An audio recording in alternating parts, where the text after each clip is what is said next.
Good day sa ating lahat. So, this is my ethical issues na kinakaharap ng sports, especially sa boxing. So, the problems of boxing and how we can fix them. The sport of boxing has been plagued with numerous issues in recent years, from controversial scoring decision to ongoing problem with drug testing and proliferation of multiple organization and belts. So, now we're going to focus about the scoring system, no?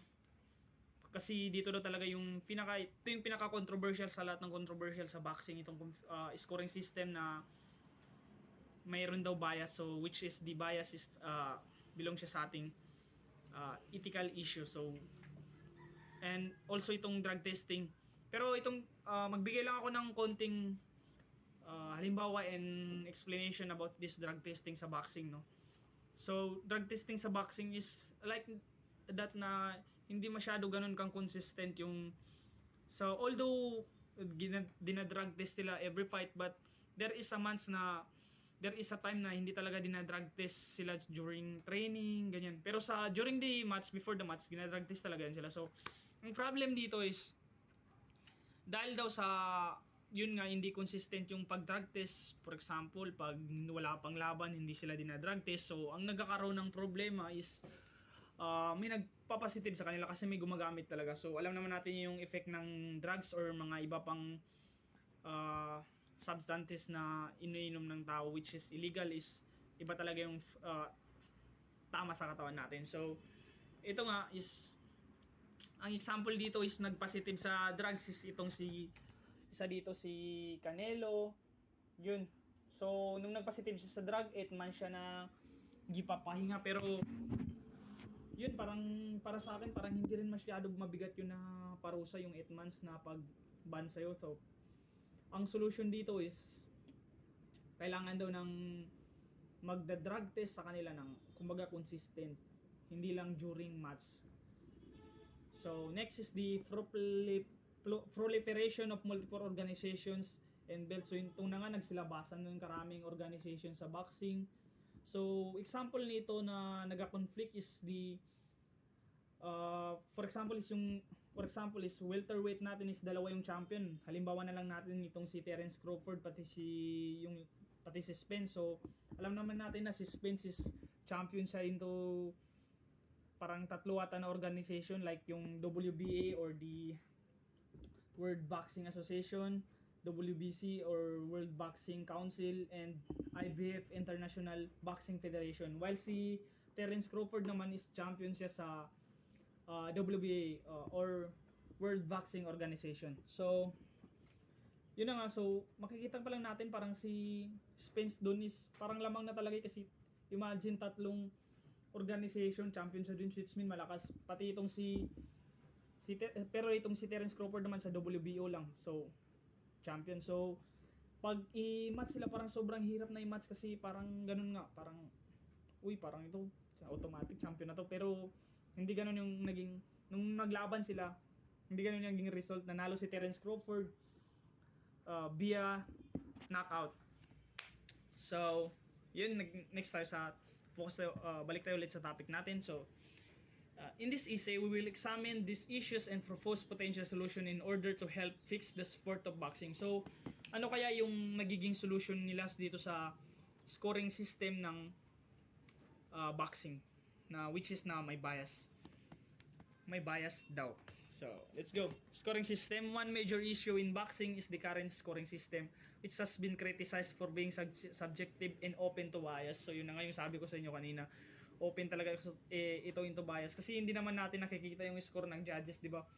Although meron sila pinapakita sa screen during live na score doon, pero hindi talaga yun yung basihan, kahit ilan pa yung pag-count ang nagland na suntok doon.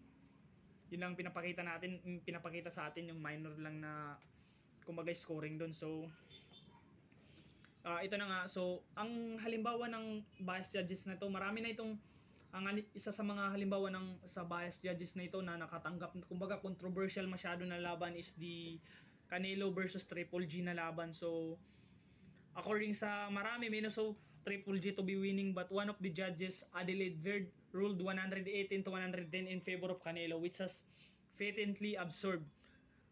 Awarding him to 10 of the 12 rounds, even though according to Campobox, he only outlanded his opponent into 2, which shows as the scoring system is heavily flawed in the judging fight. So, yun na nga sabi doon is nagbigay din itong si Adelaide Bird ng 118 to 110 favor kay Canelo, which is patently absurd. Hindi naman daw yung totoo. So, ano nga ba yung totoo dito, no?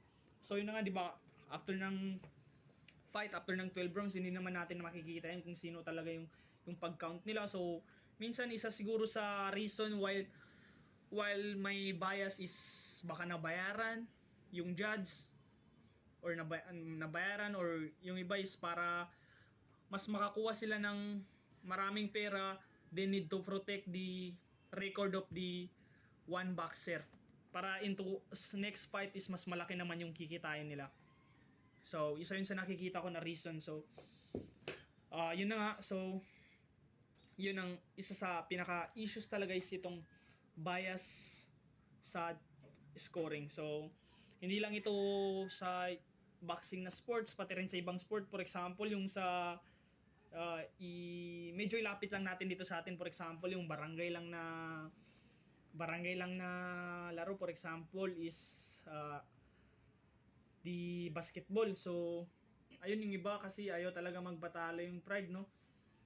Gusto nila talaga manalo sila, is binabayaran, binibigyan ng tip yung referee. Pag nasa labas ng court, ipapanalo mo kami, bibigyan kita ng ganito, ganyan. So, isa yun sa alam natin na issue talaga na connected dito sa topic natin, no?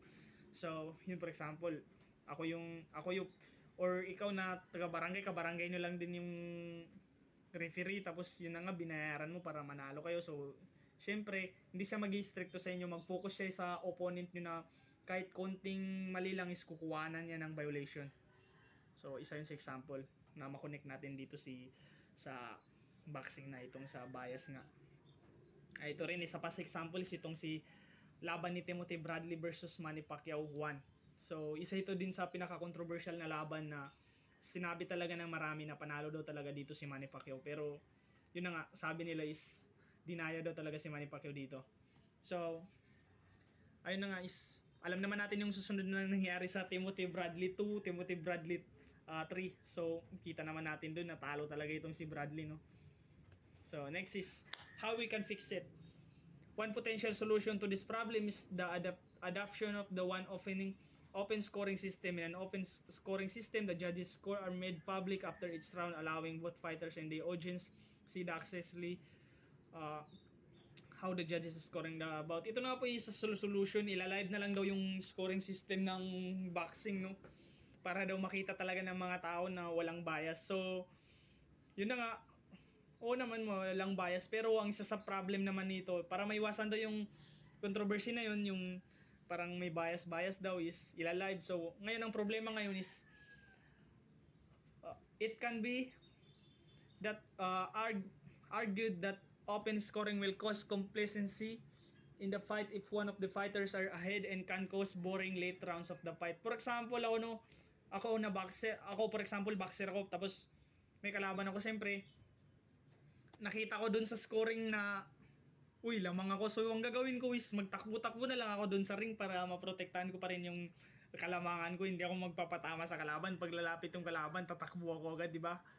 So, pag ganun ang mangyayari, magiging unfair din. So, sa ngayon is wala pa talagang solution dito sa scoring system ng boxing na tinatawag nila na bias daw talaga. So, para sa atin is nasa sarili na natin yun. Sa sarili na nila, sa sarili natin kung alam naman natin kung ano yung tama.